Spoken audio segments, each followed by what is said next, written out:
जय हिंद जय भारत दोस्तों, टाइगर डिफेंस एकेडमी में आप सभी का स्वागत करता हूं। जी हां, एक बार फिर मैं दीपांशु नोटियाल आप सभी के बीच में लेकर आया हूं टीओडी। टीओडी है क्या? आज मैं पूरा आपको समझाऊंगा कि ये अग्निपथ योजना के तहत जो अब भर्ती होंगी, जिसमें लेकर के युवा बहुत ज्यादा परेशान है, बहुत ज्यादा आक्रोश में है, वो जगह जगह जो है विरोध प्रदर्शन कर रहा है, जगह जगह अपना आंदोलन बैठा रहा है। तो उसका मुख्य कारण क्या है और टीओडी का काला सच, टीओडी है क्या, तो मैं आपको समझाऊंगा। इस वीडियो में देखना नहीं भूलिए।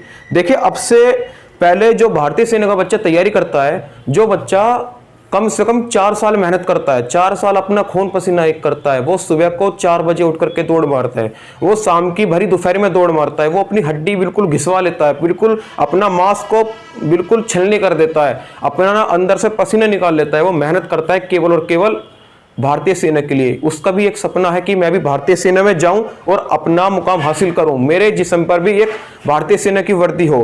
क्योंकि सबसे ज्यादा भारतीय सेना में बिहार, मध्य प्रदेश, हरियाणा, राजस्थान, उत्तर प्रदेश और उत्तराखंड के युवा पाए जाते हैं, जिसमें युवा बहुत ज्यादा आज आक्रोश में है।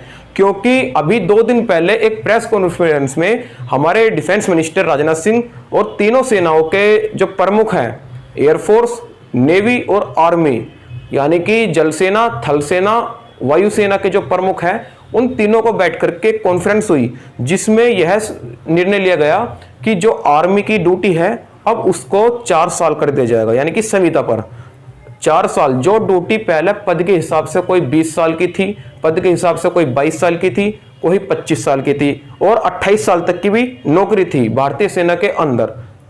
लेकिन अब उसमें क्या क्या किया गया कि 17.5 साल से लेकर के 21 साल तक का युवा टीओडी में जा सकता है और केवल 4 साल के लिए जा सकता है। 4 साल बाद उसको कोई पेंशन नहीं मिलेगी, कोई फंड नहीं मिलेगा, किसी भी तरह की कोई स्कीम नहीं मिलेगी। यदि वो 4 साल नौकरी करेगा तो उसको सैलरी मिलेगी, यदि वो नहीं करेगा तो कुछ नहीं मिलेगा। यदि अब ये बताओ कि बच्चा जाएगा कहां? जो बच्चा 4 साल से जाने का सपना देख रहा है, जो 4 साल तो मेहनत में ही लगा देता है, क्या वो 4 साल के लिए जाएगा ड्यूटी पर? क्या वो भारतीय सेना के लिए कमाई के उद्देश्य से जाएगा?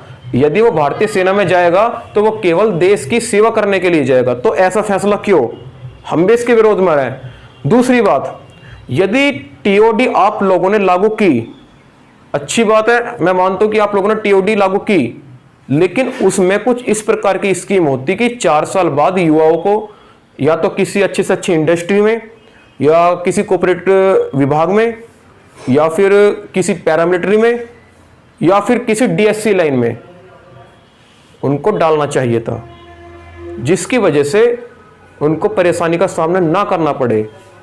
इसमें 3 चीज मुख्य रखी गई थी कि 17 से 21 साल का बच्चा जा सकता है।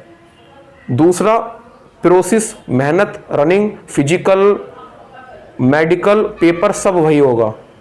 तीसरा, इसमें आपको किसी भी तरह की कोई स्कीम नहीं मिलेगी, केवल मेहनत करो, 4 साल के लिए संविदा पर जाओ और अपने घर आ जाओ। यह इसकी स्कीम है, इसके अलावा कुछ नहीं है।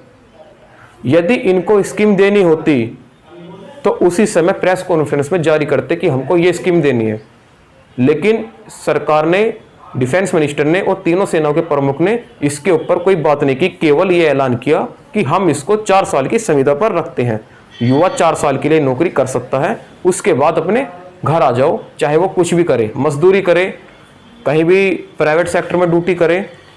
तो ये युवाओं को केवल सपने से खिलवाड़ करना है, युवाओं के सपने का पानी बनाना है। जो युवा मेहनत करता है भारतीय सेना के लिए, क्या कभी कोई नेता, कभी कोई विधायक, एमपी, एमएलए क्या 4 साल के लिए? आज तक तो वो भी नहीं हुआ, वो भी 5 साल के लिए होता है। तो 4 साल के लिए देश की सुरक्षा में कमी क्यों? तो मैं आपको बताऊं, टीओडी का मतलब, अग्निपथ योजना का मतलब यह मतलब है कि घुसपैठियों को, आतंकवादियों को, चीनियों को पूरी सह दी जा रही है कि हमने अपनी देश की सेना कमजोर कर ली है, अब आप लोग कभी भी आक्रमण कर सकते हैं। अडानी, अंबानी के हाथ में सेना बेच दी गई है, जिसके विरोध में हम लोग पुरजोर विरोध करेंगे। और जब तक ये टीओडी वापसी नहीं होगा, अग्निपथ योजना वापसी नहीं होगी, हम लोग आप लोगों की लड़ाई मजबूती से लड़ेंगे। आप हमारे चैनल पर बने रहिएगा, आगे का जो भी अपडेट होगा मैं आपको दिखाता रहूंगा। जय हिंद, जय भारत।